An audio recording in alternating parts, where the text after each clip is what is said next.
ফিতরা কোনোদিনই টাকা দিয়ে আদায় হবে না, ফিতরা শস্য দিয়ে আদায় করতে হবে বাধ্য। আপনি একবারে জোরালোভাবে বাধ্য, ফিতরা শস্যই দিতে হবে, টাকা নয়। সারা পৃথিবীর মানুষ যদি টাকা দেয়, সারা পৃথিবীর মানুষই গুনাহগার। দায়িত্বশীল ফিতরা নেওয়ার পরে বিক্রি করে টাকা দিবে, সেটা তার ব্যাপার।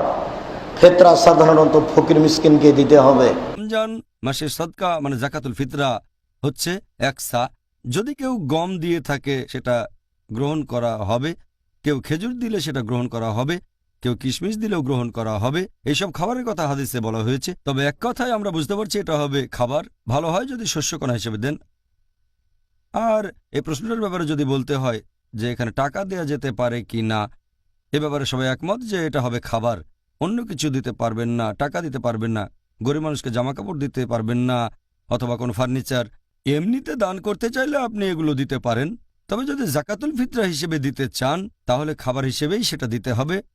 আর স্পষ্ট করে হাদিসে বলা হয়েছে, এই হাদিসটা আমি আগেও বলেছি, যে দিতে হবে ঈদ উল ফিতরের নামাজের আগে।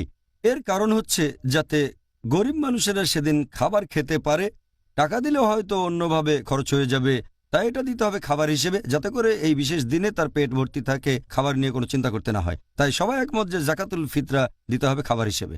আপনি টাকা হিসেবে ফিতরা দিতে পারেন দায়িত্ববান কারো কাছে বা কোনো দাতব্য প্রতিষ্ঠানে, যারা বলে এই টাকা দিয়ে আমরা খাবার কিনব আর গরিব আর অভাবগ্রস্তদের দেব।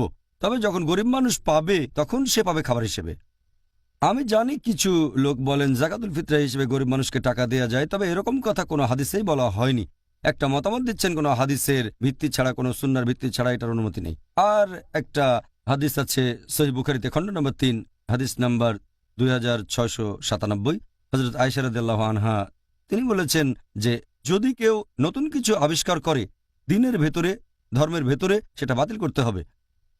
আরও একটা হাদিস আছে সহিহ মুসলিমে, খণ্ড নম্বর 3, হাদিস নাম্বার 4267।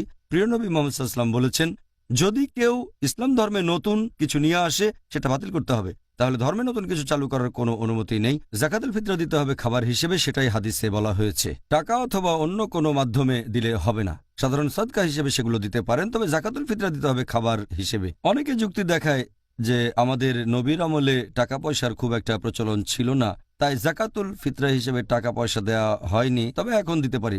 এরা একটা জিনিস বুঝতে পারে না যে আমাদের নবীর আমলে আর সাহাবীগণের আমলে মুদ্রা ছিল দিরহাম, তারপর দিনার ছিল, টাকা ছিল। তখন হয়তো কাগজের নোট ছিল না, কিন্তু টাকা তো ছিল।